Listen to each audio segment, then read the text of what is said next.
Hi viewers, welcome to this channel. ముందుగా అయితే updates miss అవ్వకుండా ఉండాలంటే ఈ ఛానల్ని అయితే ఖచ్చితంగా అయితే సబ్స్క్రైబ్ చేసుకోండి. ఈ వీడియోని అయితే లైక్ చేసి షేర్ చేయండి. టెలిగ్రామ్ గ్రూప్, వాట్సాప్ గ్రూప్ రెండు డిస్క్రిప్షన్లోనే ఖచ్చితంగా అయితే జాయిన్ అవ్వండి. సో JNTH 4-2 బీటెక్ ఎగ్జామ్స్ ఏవైతే స్టార్ట్ కాబోతున్నాయో జూన్లో, దానికి సంబంధించిన elective subjects, especially professional electives వచ్చేసరికి ట్రిపుల్ వాళ్ళకి చెప్పమని చెప్పేసి చాలామంది సిలబస్లో పంపిస్తూ ఉన్నారు. అయితే అన్నిటికీ ఇప్పుడు పెట్టేద్దామని చెప్పేసి ఈ వీడియో చేయడం అయితే జరిగింది. ఖచ్చితంగా అయితే షేర్ చేయండి. ఓపెన్ ఎలక్టివ్ అలాగే ఎన్విరాన్మెంటల్ సైన్స్ కాబట్టి అది కూడా కావాలంటే చెప్పండి, నేను చేసి పెడతాను. అయితే ఇందుట్లో వచ్చేసరికి ఇప్పుడు చెప్పబోయే సబ్జెక్ట్ వచ్చేసరికి ఏంటంటే power quality and fact subjects tips ఎలా రాయాలి, ఏమి వస్తాయి క్వశ్చన్స్, మంచి స్కోర్ ఎలా చేయొచ్చు. పాస్ అవ్వటం ఈజీ, కానీ మంచి స్కోర్ తెచ్చుకోవాలంటే పర్సంటేజ్ తగ్గిన వాళ్ళు ఎలా. సో సిలబస్సు టెలిగ్రామ్ గ్రూప్లో షేర్ చేశాను. ఖచ్చితంగా అయితే దాన్ని ఫాలో అవుతూ ఇందులో చెప్పే చూడండి. అయితే R18 వాళ్ళకు వచ్చేసరికి ఏంటంటే షార్ట్ క్వశ్చన్స్ కూడా ఉన్నాయి కాబట్టి వాటితో పాటు బ్యాలెన్స్ చేద్దాం. మొత్తం వచ్చేసరికి 5 యూనిట్స్ ఉన్నాయి. సో మీకు ఇది ఈజీ అని చెప్పుకొని అదొక యూనిట్ చదువుకునే పరిస్థితి అయితే లేదు. అంతా సీరియల్లో చదువుకుంటా వెళ్ళిపోవచ్చు. యూనిట్ 1 వచ్చేసరికి పవర్ క్వాలిటీ అండ్ ఫ్యాక్ట్స్లో, అంటే పవర్ క్వాలిటీ ఒక పార్టు, ఫ్యాక్ట్స్ మిగతా పార్ట్ అనమాట. ఫస్ట్ 2 యూనిట్స్ వచ్చేసరికి ఏంటంటే పవర్ క్వాలిటీకి సంబంధించిన సిలబస్సు, మిగతా 3 యూనిట్లు 3, 4, 5 వచ్చేసరికి ఫ్యాక్ట్స్ సంబంధించిన యూనిట్స్ అనమాట. ఇక యూనిట్ 1 పవర్ క్వాలిటీకి సంబంధించిన దాంట్లో చూసుకుంటే మీరు ఇందుట్లో గమనించవలసింది, ముందు ఇంపార్టెంట్ క్వశ్చన్ చెప్పబోయే ముందు మీరు గమనించాల్సింది ఏంటంటే ఇందుట్లో ఖచ్చితంగా అయితే హార్మోనిక్స్ డిస్టార్షన్ వేవ్ ఫార్మ్స్ ఏవైతే ఉంటాయో ఫ్లక్చుయేషన్స్కైనా వేటికైనా కానీ ఫ్లిక్కరింగ్కైనా వాటికి సంబంధించిన డయాగ్రామ్స్ గ్రాఫ్స్ ఏవైతే ఉంటాయో ఖచ్చితంగా అయితే మీరు మెన్షన్ చేయాలి. సో ఇందుట్లో పర్టికులర్గా ఎక్కువ శాతం ఇచ్చే క్వశ్చన్ ఏదైనా ఉందిరా అంటే power quality problems in distribution systems, what are the problems that encounter in distribution system అలా ఇస్తాడు.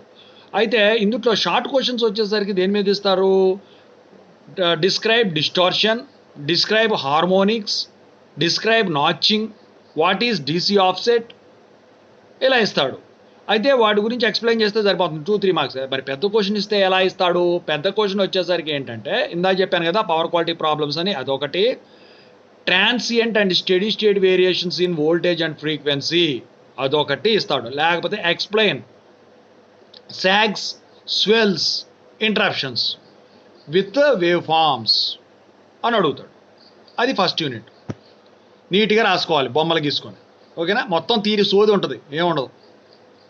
ఇక యూనిట్ 2కి వచ్చేసరికి transmission lines and series or shunt reactive power compensation. So ఇందుట్లో వచ్చేసరికి ఏమిస్తాడు, జనరల్గా ఇందుట్లో అన్కాంపెన్సేటెడ్ AC ట్రాన్స్మిషన్ లైన్లో ఒక డెరివేషన్ ఉంటుంది. ఆ డెరివేషన్ కంపల్సరీగా ఇస్తాడు. Analysis of uncompensated AC transmission line అని చూసారా, ఆ డెరివేషన్ గ్యారంటీ. మరి ఇంకా ఇది కాకుండా ఏమిస్తాడు, compare series and shunt compensation compulsory question. ఇక షార్ట్ క్వశ్చన్స్కి వచ్చేసరికి what is passive reactive compensation అని అడగొచ్చు, లేకపోతే what is the need for compensating reactive power అని అడగొచ్చు. ఇక ఎస్ఐ క్వశ్చన్లో ఇంకోటి వచ్చేసరికి ఏమడుగుతాడు, explain shunt and series compensation at mid point of an AC line అన్నప్పుడు దానికి డయాగ్రామ్ ఉంటుంది. కంపల్సరిగా డయాగ్రామ్ని ఎక్స్ప్లెయిన్ చేయాలి, ఓకేనా. డయాగ్రామ్స్, వేవ్ ఫార్మ్స్ మీరు కనుక గీసుకోవటం కరెక్ట్గా గీసుకుంటే థియరీ సోది కొట్టచ్చు. ఇక యూనిట్ 3లో వచ్చేసరికి స్టాటిక్ షంట్ కాంపెన్సేటర్స్.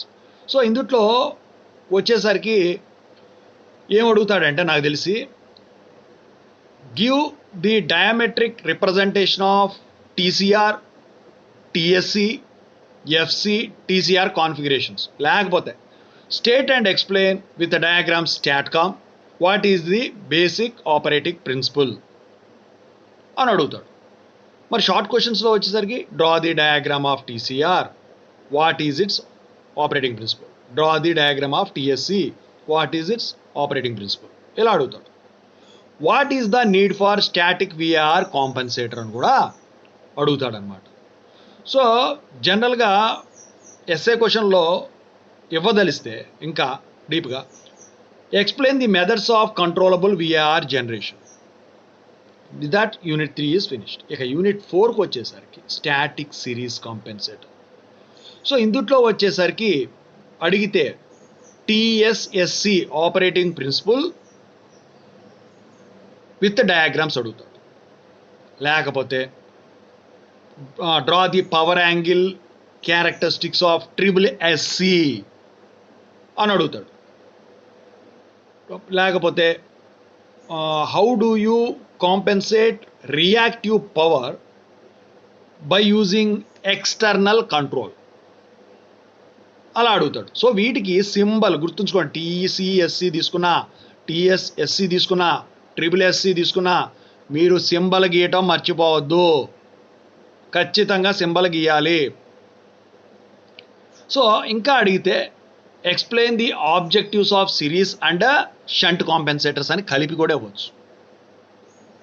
సో ఇక దాంతో యూనిట్ 4 విల్ బి ఫినిష్డ్. ఇక లాస్ట్ యూనిట్ ఏదైతే ఉందో యూనిట్ 5 కంబైన్డ్ కంపెన్సేటర్స్. ఇందులో యూపీఎఫ్సి గురించి అడుగుతాడు, unified power flow controller. What is a UPFC, explain with its operating principle అని అడుగుతాడు. లేకపోతే state different conventional control capabilities of different combined కంపెన్సేటర్స్.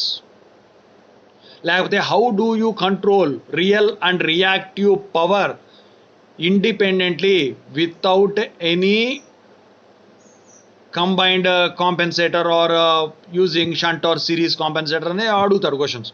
So జనరల్గా నాకు తెలిసి ప్రాబ్లమ్స్ అయితే ఇందులో ఏముండండి, బిటికేషన్స్ ఫాల్ట్స్ వచ్చినప్పుడు ఎలా వాటి గురించి అడుగుతాడు. ఈ పవర్ క్వాలిటీ తగ్గుతుందా, లేదా పవర్ క్వాలిటీ టెస్ట్ చేయడమే కదా, మెజర్మెంట్ చేయడమే కదా మీరు చేసేది. కానీ ఇక్కడ ఈ ఫ్యాక్ట్స్కి వచ్చేసరికి ఖచ్చితంగా అయితే మీరు నేర్చుకోవాల్సింది సింబల్స్, వాటి డయాగ్రామ్స్ ఏముంటే అవి, వాటి గ్రాఫ్స్, క్యారెక్టరిస్టిక్స్ అంటారు, క్యారెక్టరిస్టిక్స్, వాటి అప్లికేషన్స్, వాటి అడ్వాంటేజెస్, డిసడ్వాంటేజెస్ అడగచ్చు. టీసీఆర్ అడ్వాంటేజెస్ ఏంటి, డిసడ్వాంటేజెస్ ఏంటి, సో ఇవన్నీ కూడా అడగడం అయితే జరుగుతుంది. షార్ట్ క్వశ్చన్స్కి వచ్చేసరికి 5th యూనిట్లో అయితే నాకు తెలిసి state and explain the basic operating principle of UPFC అని చెప్పేసి అడుగుతాడు, లేకపోతే state some conventional control capabilities of UPFC అని అడుగుతాడు. సో ఇలా గనక మీరు ప్రిపేర్ అయినట్టయితే మీకు మంచి స్కోరింగ్ వస్తుంది. పాస్ అవ్వడమే కాదండి, ఖచ్చితంగా అయితే మీరు గట్టి స్కోర్ అయితే చేయగలుగుతారు. ఇంకా వస్తాయి, మిగతా అన్ని పెట్టేస్తాను, దానికి సంబంధించిన ఎలెక్టివ్స్ ఏవైతే ఉన్నాయో provisional electives, you need not worry about that one. Okay, so ఇదండి పవర్ క్వాలిటీ అండ్ ఫ్యాక్ట్స్ గురించి.